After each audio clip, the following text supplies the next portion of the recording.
Why do we write from left to right? And why do other scripts go the other way, or even up and down? If you've ever paused while looking at English on the left and Arabic on the right and wondered whether there was a single grand reason, the short answer is there isn't one neat cause. The long answer is a tangle of tools, materials, hand habits, aesthetics, and a bit of historical accident, all braided together over millennia.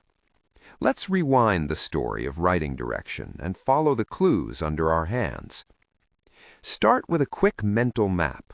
Picture Latin letters marching left to right across a page. Now imagine Arabic or Hebrew flowing from right to left. Think of classical Chinese columns falling from top to bottom. Read the columns from right to left. Visualize ancient inscriptions that zigzag line by line like an ox plowing a field. That zigzag pattern even has a name, Boustrophedon, literally as the ox turns. Finally, consider wedge-shaped marks pressed into clay. They tend to line up in a consistent direction too. These are not just curiosities, they're hints that the medium people used, stone, clay, bamboo, papyrus, or paper, pushed handwriting habits one way or another. But we have to be careful. These are plausible clues, not definitive courtroom evidence. Scholars suggest various hypotheses, each fitting parts of the puzzle. To understand the Western default of left to right, it's helpful to trace a family tree of some of the alphabets that led to Latin. Many scripts around the Mediterranean and Near East are related in descent, hieroglyphs and Egyptian writing earlier on. From some of those symbol systems came Proto-Sinaitic or early Canaanite signs. Those evolved into Phoenician, and Phoenician in turn influenced Greek. The Greeks then passed alphabets to populations around the Mediterranean, including the Etruscans, and from them the Romans adapted the script that became Latin. Along this branch, reading directions shifted over time. Early inscriptions in these families were often written right to left or in Boustrophedon patterns. Then, around the 5th century BCE, something shifts in Greek practice, and left to right becomes more common in many Greek-written texts. Rome inherits and locks in that convention, and later European scribal and printing traditions carry it into modern times. That lineage is a crucial piece of the story, but it's only part of it, and by itself it doesn't explain why Greek flipped. While following family trees, remember not to conflate unrelated writing systems. Sumerian cuneiform in Mesopotamia, the Chinese logographic tradition in East Asia, and the Maya hieroglyphs in Mesoamerica each arose independently and followed their own logic. Treat them as separate experiments in the human task of turning thought into marks. So why did Western scripts come to favor left to right? One strong, practical line of reasoning points to the materials and the ergonomics of writing. Different media impose different constraints, and those constraints can nudge hand movements and, over time, the whole direction of writing. Imagine an ancient stone carver chiseling an inscription. The chisel is pushed or struck. The motion tends to favor moving from right to left if the worker is right-handed and standing in front of a stone tablet.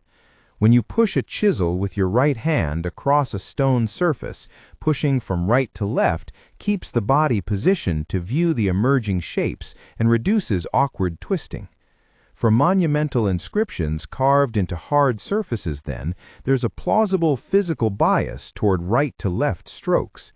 If many early monumental carvers were right-handed, that could help explain why certain early inscriptions ran that way. Now switch the medium, clay tablets and a stylus. Clay receives impressions, not incisions.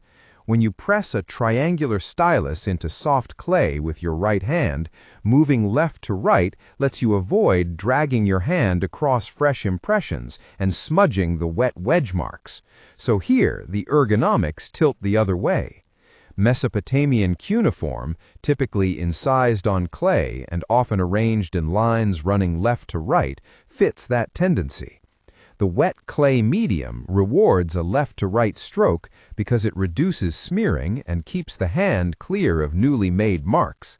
So here the ergonomics tilt the other way. Ink changes the game again. Ink on papyrus or parchment can smudge if the hand travels over what was just written. For a right-handed writer, moving left to right tends to push the hand away from fresh ink. That's one reason many alphabets that developed with ink and brush or reed pen came to favor left to right. The spread of ink-based writing on papyrus in the Mediterranean world probably played a role in establishing left to right as a convenient convention for right-handed scribes. Bamboo strips and scrolls suggest a different dynamic. Bamboo and wooden strips bound together, or long scrolls rolled horizontally, encourage vertical arrangement and influence reading direction by the mechanics of unrolling. With bamboo strips fixed side by side, it's natural to write in vertical columns, top to bottom, and then progress across the roll in a particular direction depending on how it unrolls. In classical East Asia, texts were commonly written in vertical columns read from right to left across the page, a pattern that worked well with the technology of bamboo strips and later vertical scrolls. So, a practical feature of the material, how it was held, unrolled, and accessed, biased the writing system toward a vertical orientation that then persisted as an aesthetic and cultural choice. These ergonomic hypotheses are appealing because they tie physical constraints to behavioral habits, but they're hypotheses, plausible stories that fit evidence in part, not all-encompassing proofs. Where archaeologists and paleographers contest the ideas, they do find supportive patterns. Clay tablets often show left-to-right conventions. Stone inscriptions more often display right-to-left or Boustrophedon styles. Scroll-based East Asian scripts favor verticality. That said, there are messy exceptions everywhere. And exceptions are important because they tell us the story isn't mechanical determinism alone. Boustrophedon is a vivid illustration of a transitional, pragmatic approach. The name, again, as the ox turns, describes texts written left to right on one line, then right to left on the next, like the alternating turns of a plow. Boustrophedon appears in several early alphabets and gives a sense that reading direction was once flexible, experimental, and not yet standardized. It's like watching people try out different solutions until a convention crystallizes. That crystallization might come from a shift in writing tool, or from social forces, a powerful political center, a major script reformer, or the diffusion of a popular book format. The Greek case is especially intriguing because it shows a community shifting direction. Early Greek inscriptions exhibit a mix, sometimes right to left, sometimes Boustrophedon, sometimes left to right. By the 5th century BCE, left to right predominates. Why? One likely factor is the increasing use of ink and portable writing surfaces like wax tablets and papyrus. As writing moved away from stone to ink on surface, the ergonomics we just discussed would favor left to right for right-handed writers. Another contributing factor might be social and cultural standardization. Athens and other city-states grew in influence, their administrative practices and literate norms spread, and with standardization came a dominant reading direction that outcompeted alternatives. But again, scholars emphasize that these are reasonable explanations rather than airtight proof. The Greek flip appears to be a conjuncture of practical and social factors. An useful anecdote that illustrates how hand preference can affect script is Leonardo da Vinci's mirror writing. Leonardo, a left-handed writer, often wrote with his hand moving right to left, producing text that reads normally only when reflected in a mirror. For him, that motion likely kept ink from smearing under his hand. Leonardo's idiosyncrasy is an individual-level echo of the broader ergonomic forces that may have shaped early scripts. The direction of hand movement and the orientation of the writing implement can make one direction feel easier and cleaner than another. Chinese script offers another instructive case. The Chinese logographic system developed on materials like bamboo strips and silk, and later paper. Bamboo strips were tied together. The natural way to write on them was in vertical columns. Because the scroll or bundle was unrolled in a certain way, columns were generally read from right to left. In some cases, scripts retained ancient conventions, even after the underlying technology changed. Latin initially followed practical directions, but later standardized to left to right, even though writing on scrolls or books didn't necessitate that direction. Over centuries, this vertical mode became a powerful aesthetic and cultural convention, reinforced by calligraphic norms and the visual beauty of vertical columns. In the modern era, with horizontal printing pressured by Western influence and technology, many Chinese texts moved to left-to-right horizontal layouts. But even that modern change is an example of cultural inertia meeting external technological pressure. The older vertical convention didn't vanish overnight. It persisted in newspapers, books, and signage for a long time. Maya writing in Mesoamerica demonstrates the independent invention of complex writing systems and its own preferences for arrangement and reading paths. Maya inscriptions often combine columns and serpentine patterns that depend on the carved surfaces and the contexts of stelae and codices. The specific geometry of the monuments, the narrative flow intended by scribes, and local aesthetic choices all shaped how readers navigated those texts. The point is that multiple independent writing systems developed distinct directionalities because they faced different material and social situations. We should also weigh cultural and aesthetic factors. Directionality isn't purely a matter of how a pen meets a page. Calligraphy elevates the movement of the hand into art, and aesthetic preferences can lock in directions independently of pure practicality. Monumental inscriptions create a public aesthetic. Letters chiseled in stone can have symmetry and balance that a society comes to expect. Religious or ritual uses of texts can reinforce a particular orientation by virtue of tradition and sacredness.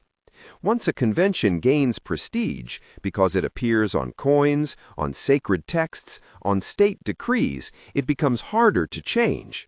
That cultural inertia helps explain why, after a society adopts a direction, it tends to persist, even when the original practical reasons fade or the material context changes.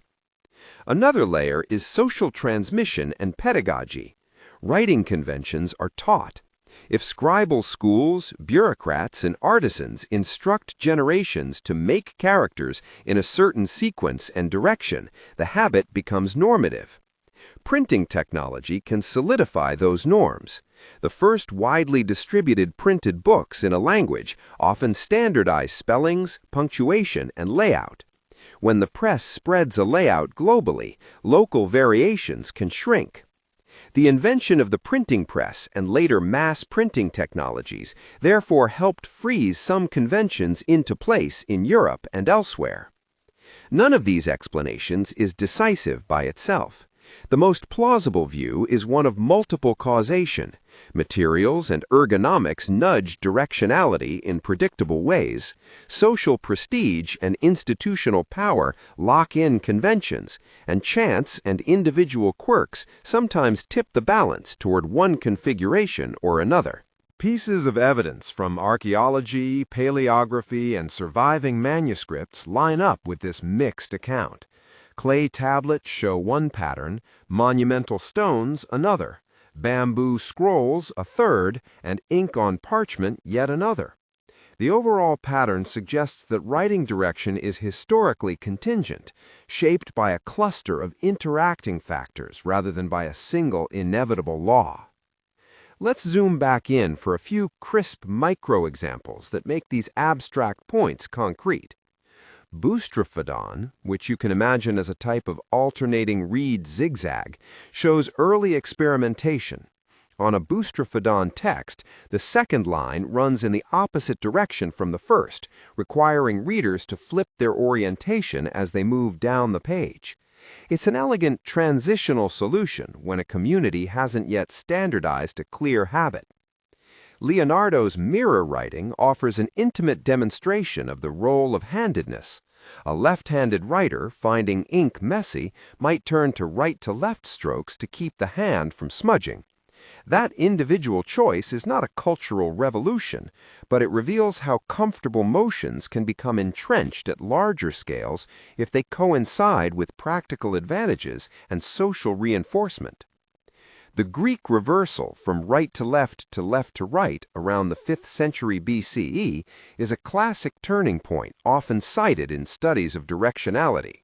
If ink and surface use was rising at that moment, then the ergonomic advantage for right-handed ink writers may have been decisive. Combine that with the political and cultural weight of communities like Athens, and you get not just a local preference, but a norm that spreads. The Chinese move from vertical columns to horizontal left-to-right layout in modern times is an example of external technological and cultural influence. The introduction of Western printing formats, the need to accommodate foreign languages, and modern design pressures nudged East Asian scripts toward horizontal layouts, but the transition took time and did not erase older aesthetic preferences. Throughout all this, it's worth mentioning limitations. We don't have time machines. Much of the reasoning relies on patterns in surviving artifacts, on experimentation with reconstructions, and on comparing different archives. Plausible explanations are robust when they fit multiple independent lines of evidence, but absolute certainty remains out of reach. That uncertainty is a virtue here. It keeps us from turning a neat-sounding story into an oversimplified myth. The best we can do is weigh the hypotheses and see which combinations of pressures best explain the observed distributions. Before I wrap up, a quick note. If you appreciate dives like this into how material life shapes big cultural patterns, a small favor helps the channel a lot. If you're enjoying the video so far, like it. It tells the algorithm you want more content like this. Back to the thread. To synthesize, writing direction is not governed by a single universal rule. Instead, the pathways of scripts are shaped by the physicality of materials, chisels on stone, styluses in clay, brushes on scrolls, by the handedness of scribes, by aesthetic and calligraphic traditions, and by processes of social standardization and technological diffusion. In the Mediterranean, a chain of script transmission stretching from Egyptian and Phoenician roots through Greek to Latin helped set a convention. The practicalities of ink and portable writing surfaces likely favored left to right for right-handed writers and gave advantages that became social norms. In East Asia, scrolls and bamboo strips favored vertical columns that endured through centuries.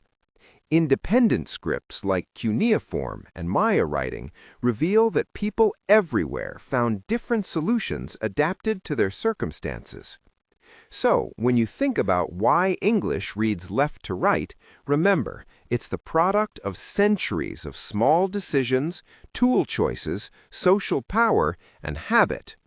Those handwriting choices are not random quirks, but sensible adaptations that, once established, become cultural fixtures.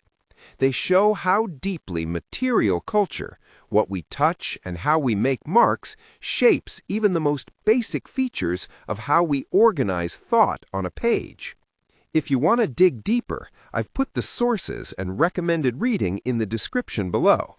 Paleography texts, articles on Greek script change, studies of clay tablets and bamboo scrolls, and introductions to independent writing families like cuneiform and Chinese script. Check the description for links and a short bibliography.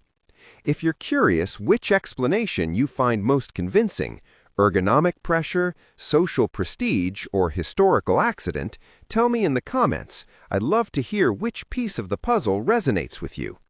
And if you enjoyed this deep dive, subscribe for more History of Things explainers. Thanks for following along, and next time you write a line across a page, take a moment to imagine the tools and hands that nudged that habit into place long ago.